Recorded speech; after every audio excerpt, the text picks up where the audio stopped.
Welcome to Life Success Engine, the engine that drives your life success. Join us for top tips and interviews on life's greatest techniques for success, goal setting, and motivation. Mind, body, spirit, relationships, and wealth. Whether it's running your first marathon, finding the partner of your dreams, or earning your first million, we cover it. Now, here's your host for Life Success Engine, Mark Farmer.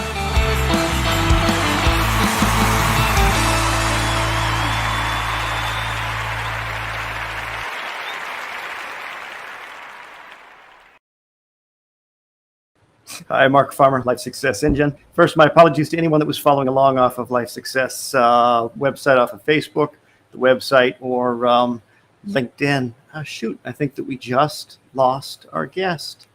I've been having some technical difficulties, so okay, there we go. Been having some technical difficulties, and so my apologies to my guest, to the audience, but I think that we've got it going. I'm really excited for today. There was more information originally published about this, but that broadcast didn't work out. So for those of you just joining me now, this is about mind exploration. So much of Life Success Engine has focused on kind of some of the more base goals that people in life have, physical goals, losing weight or earning wealth.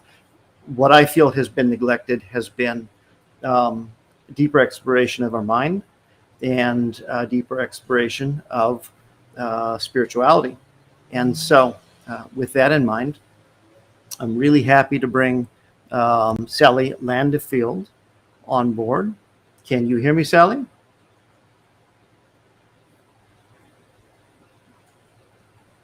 I'm not sure if it's my computer or yours, but as has been standard for this so far, we are having some technical difficulties. I think we're good now. I can hear you. Cool. Can you hear me now? I can hear you now, yeah. Okay. So, Sally, and I'm going to briefly bring the audience into how we originally met, but real quick, Sally is, and I'll be curious how you quantify yourself also. She's a yogi, she's a mind explorer, she's an artist, PhD scientist, is that correct? Working on a PhD. Yeah, okay, working on a PhD scientist. And so she has one foot over in the scientific world, evidence-based, and then she has this other foot over in a spiritual, explorative, non-physical realm that fascinated me. I originally, let me see if I can bring this up easy. I originally met Sally while walking along the Burke-Gilman Trail, and let's see, Sally was, let me show you what this looks like. Yeah, Sally was painting this incredible mural along the Burke-Gilman Trail. Myself and my wife, Adma, were walking by one day, and she had barely started this. I was so impressed by this that I just had to know more about it. So started talking with her about what this was, and to get more information about who she was and what it was about. So take it from there, Sally. How do you classify yourself, and how would people get a handle on you? Thanks for the intro. Well, the mural's a nice place to start because the text at the top says, "Love is here because you are love." And I would qualify myself as one of the billions of faces of God that walk this planet, as an embodiment of pure source energy of love and of light.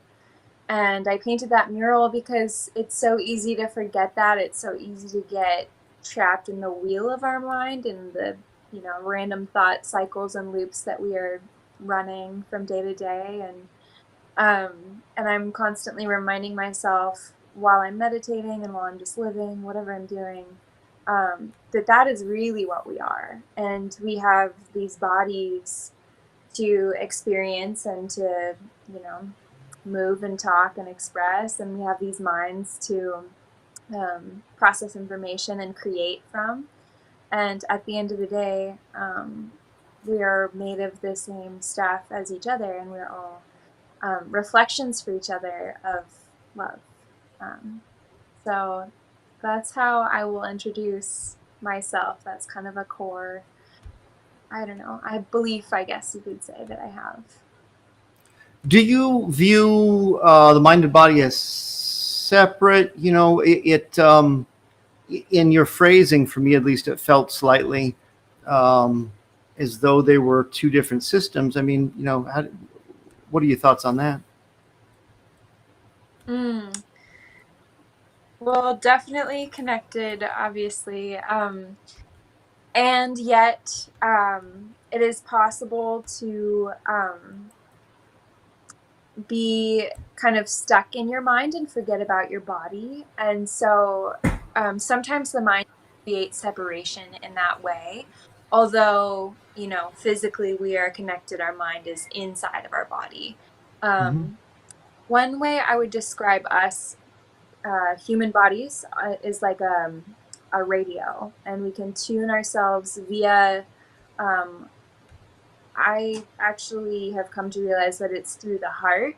The heart and the mind are connected, and then there's the unified heart mind, which is when both are working together, with, you know, emotion and spirit and feeling completely backing and unified with thoughts. And that's the practice of yoga, to bring the heart and the mind and body into balance with one another, to align them.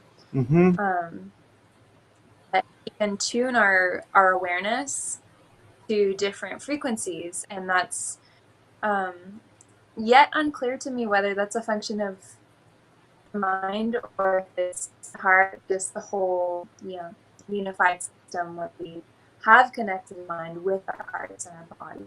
That's something that we can do. Yeah.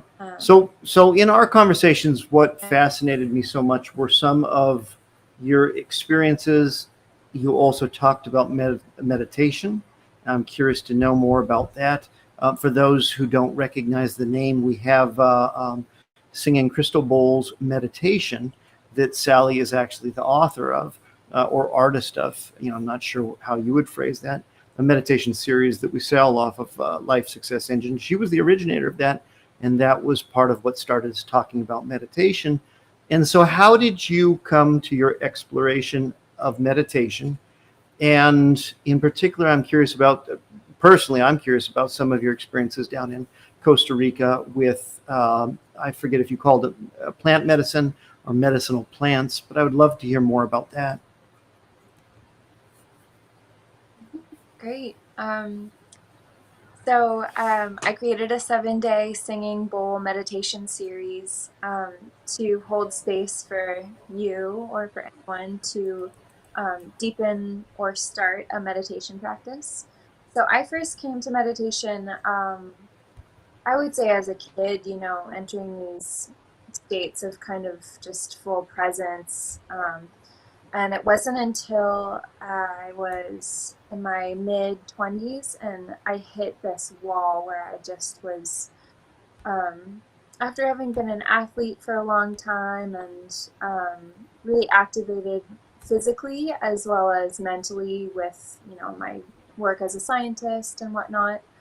Um, I kind of hit this wall where something was wrong or something was missing, something was off and not quite right. And that's when I turned to yoga, um, and was doing yoga every single day because I felt like it was the only way for me to save my own life. I felt like I was dying and I just had to do that. And How long that ago was that, and how far into your educational your degree seeking? um, I already had a master's in science, and that was about 4 years ago, I believe. Okay. Um, yeah, so 4 years ago, I already had a yoga practice, but then I just was like, oh, it's time to be serious. I need to change something and unlock something, and I don't know what it is, but I know this is the way right now. And So practicing yoga consistently led to teaching yoga and led to experiencing other kinds like what really allowed meditation. So yoga is a way to feel safe and comfortable in your own body, because it's difficult to meditate and sit still like that if you are Agree. uncomfortable in your body. So that's where yoga comes in. But it doesn't take yoga to be able to meditate. Anyone can meditate. It's just a matter of, can you sit comfortably or lay comfortably. And so meditation came in when I was training as a yoga teacher. It's when I began to deepen, and it wasn't such a big thing for me until I went to Costa Rica. So that was about partway through 2018. I was having this similar feeling of, I kind of feel like I'm starting to die. There's something else, there's something more that's ready to be unlocked. And it's just this process that we do as humans where we're kind of going up this spiral, and it's a very natural process. You kind of complete one lesson or one level or one mission, and then you're ready for the next. And so that feeling of, I'm feeling like there's something missing. I have to know what it is. I had a friend that I had met when I had sat in my first plant medicine or ayahuasca ceremony in Oregon. And this friend is the shaman, the facilitator, who has studied for decades. And he had mentioned that he has a retreat center in Costa Rica, and it had been in the back of my mind. And suddenly in 2018, I knew I needed to go there. So it was early 2019 when I made it down, and I took a leave from grad school, from science, from my life in general. Had all my ties, and said, I don't know if I'm going to be back or when, and I went there.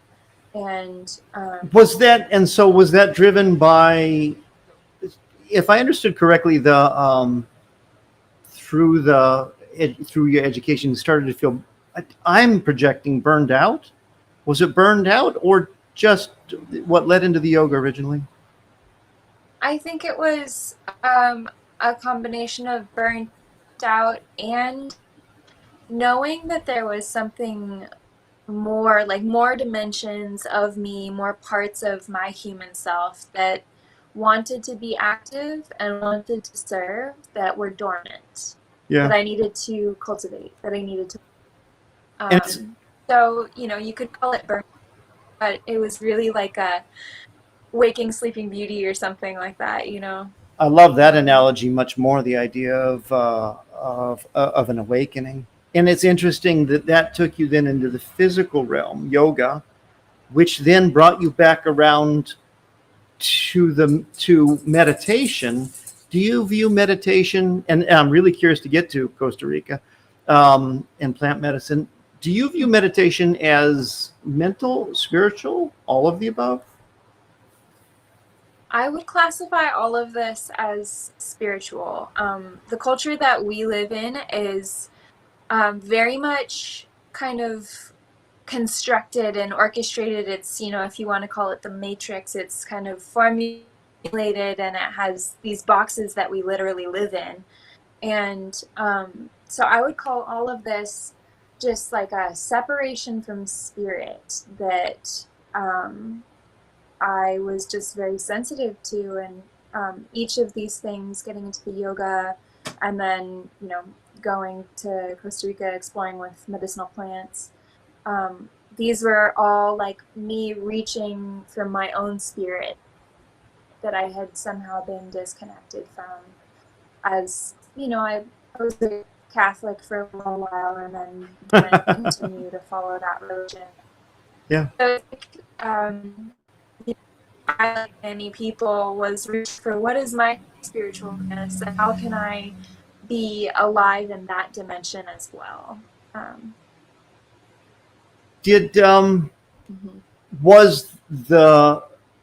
So you went to Costa Rica, you worked, pronounce it for me again. Ayahuasca? Ayahuasca, which is a psychotropic drug. Well, plant medicine, right? I mean, I guess that's the first thing that comes to my layperson's mind. So it's a very traditional plant medicine used most commonly throughout Central and South America. And it has recently spread to many more parts of the world. And there's a different tradition of, the same kinds of plants called yahe, which is the one that I did, but it's the same plant as ayahuasca. And the thing about, and this is one of, many hallucinogenic plants that are available to us to expand our awareness, to help us unlock those new levels, as well as to help us deprogram these thought patterns and these patterns of behavior that are no longer serving us. And so medicinal mushrooms are another possibility. And right, very popular in the literature right now. Some real interesting research that has been coming out over the last, there was this movement against all drugs since the 50s. And then everything was classified as against the law.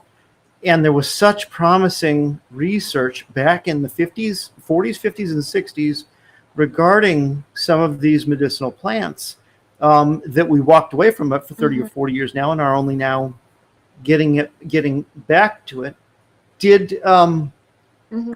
Was the medicinal plant just feel like the next evolution? Was I would say what you just said is that in some sense, some of these medicinal plants are a reset mechanism. Sorry, let me actually get rid of that one. Are kind of a reset mechanism. Yeah, go. Well, I would say a few things. First of all, it depends so much on your intention as well as the intention of the facilitator.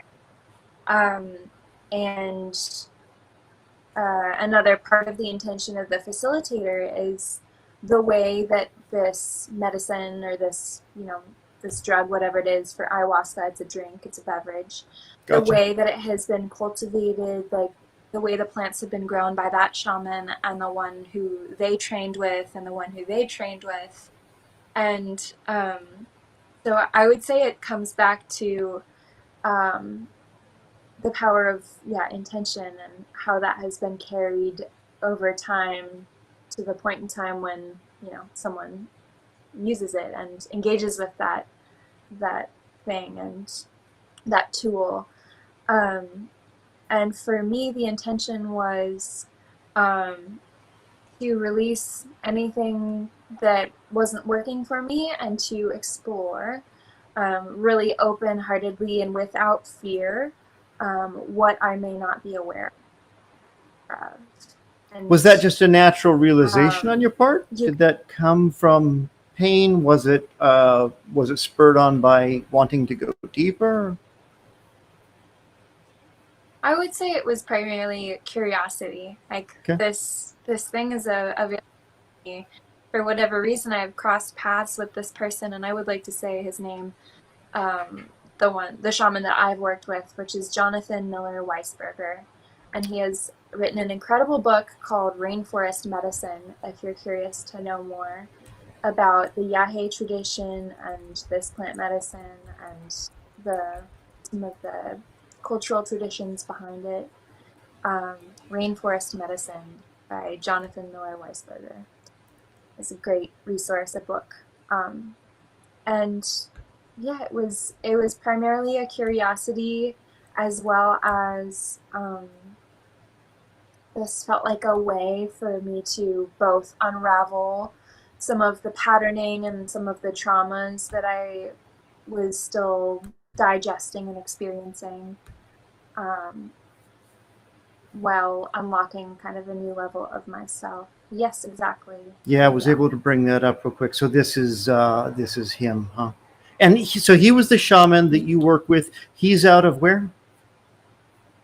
He is on the Osa Peninsula of Costa Rica, out of the place where he built a total sanctuary, just a beautiful nature sanctuary called Ocean Forest Eco Lodge. Mm-hmm. And Okay. he a few times a year down there, which you can sign up for and attend, um, and that's what I did. And I ended up staying on for longer because um, I really opened to my own ability.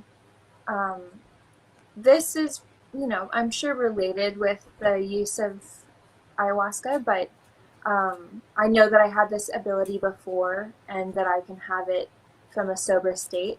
And that's the ability of communicating with nature and um, communicating with other plants besides, psychedelic ones or Mm-hmm. psychotropic. And so I stayed on longer, and um, what happened was uh, I met a woman who was living next door, and she showed me this very simple meditation technique that I continued to do every morning and every evening, and it opened me to my own personal abilities to communicate with not just plants but also nature, like water and the wind. And it sounds a bit out there, kind of like Pocahontas or something, but this technique is actually the one that I teach in the meditation series, and it involves connecting with your own heart, Yeah. and reading from that heart. Um, so maybe it could be thought of as less of a mental activity and more of a dropping from your mind and into your heart. Okay. But all in the name of expanding your consciousness, expanding your awareness, and in that sense, it could be thought of as an expansion of the mind. Um, But spirit, you had touched on spiritual expansion, not mental, or both. uh, yeah, I think um, it's it's interesting that the theme of this talk is expanding the mind, Mind. Uh-huh. and the way that I found to a completely new state of mind, a very much more awake and aware and powerful mental state, was through my own heart space, through my own connecting heart and spirit. And that's what kind of allowed my mind to kind of bloom or something. Um, and so I've mentioned the analogy that our body is a radio. I have one more analogy that our mind is like a computer. Okay. And we have these programs and we have different programs that we can open, different softwares that we can use. So let's say we want to cook a meal, we Mm-hmm. go into the kitchen and we open the program, and we know which ingredients to put together and which tools to use and how to saute. And let's say we want to ride a bike, we open the bike program and we know how to pedal, how to balance, and where to go, how to navigate. And so we've got all these programs can deprogram certain ones that are no longer serving us, like Interesting. addictions or habits, or like this isn't helping me anymore. We can deprogram them or engage with somebody else who helps us to deprogram them, or maybe a substance like ayahuasca. And we can also learn to code. So we can learn how to program ourselves with programs that we want. So let's say we want to lose weight. We can program ourselves with, okay, I'm just going to super commit to eating 3 meals a day of mostly fresh fruits and veggies. And we can also program each other with each other's permission. Or this is a very dangerous thing that happens, like subliminal messaging and subconscious programming that Yes. is Yeah. us by billboards, by TV, by the news. We are constantly getting Yes. programmed by our environment. And so it's super important that we are aware of what programs we're running, which ones we want to keep, and which ones we want to deprogram, as well as dreaming up and thinking up new programs that have yet to be written. Or let's say you take a course from somebody, which in the future I look forward to offering a course. It's still forming at this time, but it's going to be great. And Yeah. you can subscribe to my listserv to stay updated on that process. But say you take a course, you're letting the instructor program you with their messaging. So, for example, in grad school, I learned a course on, the phytochemicals present in different plants or whatever it is, and I'm allowing the instructor to program me with what they know. So that's kind of an interesting analogy that I like to use. And do you see And what's the best way? So I love this computer analogy. What's the best way to access our computer operating system? Is that going to be through yoga? Is that going to be through meditation? Is that going to be through plant medicines? And in particular, I think that many of the people who follow me or that are connected, even meditation is new to many of them. And I think yoga has finally hit mainstream, so that's probably a little bit more common knowledge. But what's the best way to begin accessing? And then your insightful and provocative comment about reprogramming the human central processing unit. Oh, I like that. So I would say it's what is available to you and what feels promising to you. If you are by no means drawn to yoga, there's no reason to force yourself to go to a yoga class unless there's truly some part of you that's curious or that knows it's going to be good for you. Don't force yourself into something that has no resonance with you. Consider what changes you are looking to make or how you're looking to grow, and then consider what is around you, what offerings are there. For me, for example, before I went to Costa Rica, I was like, okay, I know I need a change. And oh, there's that guy, Jonathan. Oh, he said he had a place in Costa Rica, and I want to go there.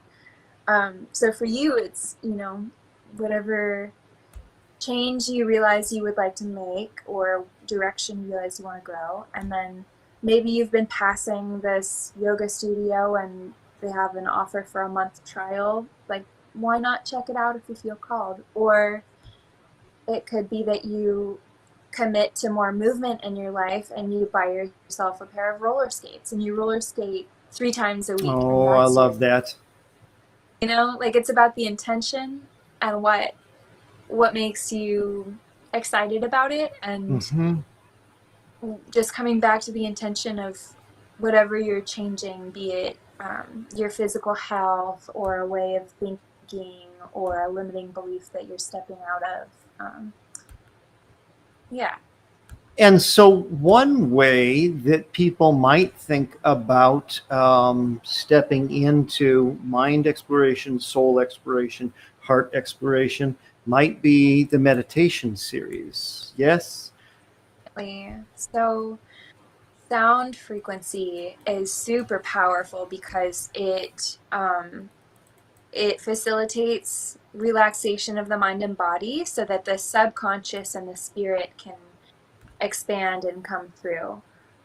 It's a very powerful tool that has been a big part of my journey, primarily through Kundalini Yoga. But sound baths are extremely helpful, especially if you, I don't know, just for anyone.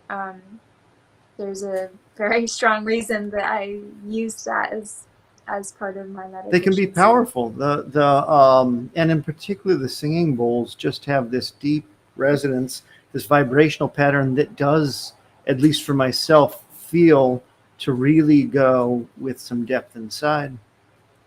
Right. I think the thing is it allows the person it allows the participant to guide their own experience more, which can be super powerful in terms of, helping people connect with their personal truth and not just following some guru or some teacher.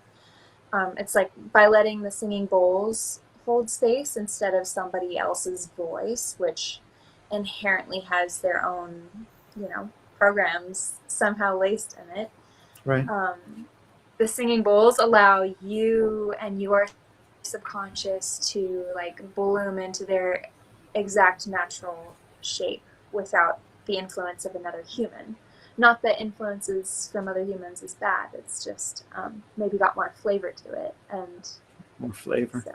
so What should people expect when they, if they were to purchase the Singing Bowl series? How many of them are there? How long do they last? What's the general format of them so that people would know what to expect in purchasing this series? it's a 7-day series. Each day is 22 minutes of meditation with a brief intro by me and a chunk of singing bowl audio, and then a brief outro by me again. And the point is, it's very simple, and the point is for me to hold space for you to have your own experience. So I do a very short guiding you into a meditative state, and then I just let you be there with the singing bowls, and then I guide you back out. And you said that you shared a really simple technique within this meditation series about connecting to yourself. Is that correct? Yes, and that's the intro that I do every day. It's a series of just a few breaths with a simple intention to come into your heart space and to call in your soul and connect with your own self in that way. And from that place, that's where the time spent in meditation is,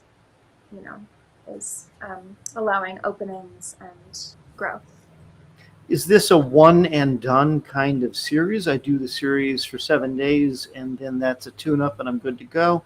Can you repeat it? Can you continue using it in a practice moving forward? Great questions. It's designed for anybody, be it a beginner who has never meditated before or somebody with a very consistent practice that just wants something new or a bit of encouragement. And the 7 days are great because you can do it once and then say, that's enough, great, thank you. Or you can repeat them and simply use the template as your timer and your singing bowl audio. And so it can be used as much as you would like. And I made it 7 days long just as a challenge. If you don't like it for 3 days, just do the whole 7 days and see where you're at and then make your call after Man, that. I love that. I love the structured format, the fact that even you're saying that it can be used as a timer, but in addition that you've made it open so that people can use that meditation for what they want, not necessarily be directed in some other way that they don't want, that it's the vibrational sounds that will help them deepen their meditational experience. Yes? Totally. Yeah. And it's infused with, my energy holding space for you, and my intention is to see you reconnect with your own soul or part of your spirit that has been pushed down and pushed aside. And it's a very wholesome and pure intention to just help you expand into your fullest potential, whatever that looks like. So needed in today's atmosphere. So, and the place that you can find that is then on Life Success Engine, and I'll include underneath some of the links that you can directly access that 7-day singing bowl, crystal bowl series. And Sally, where else can people get more of you? Where can they find you? I can be found on Instagram as Sally Land. Yeah, perfect. There's my website, just a one-pager. So Instagram, Facebook, and my email list if you would like to stay posted for anything, any future offerings, which I will create as they are relevant, as they, come through to me. You. So those are the best ways to stay in touch. And yeah, Mark, thank you so much for holding space and for on today. Absolutely. It's exciting. We didn't even get a chance to get to all of the depth that I wanted to. Depending on where we go forward, it would be fun to have you back on again. Or I don't know if you do any writing ever, but I would love to explore maybe in a future episode or even in our conversations, or if you write, talking more about the practice of yoga and using that to touch in with your soul, your heart. I'm fascinated by plant medicines. Would love to go in some more depth with that, and then also talk more about just the general practice of meditation.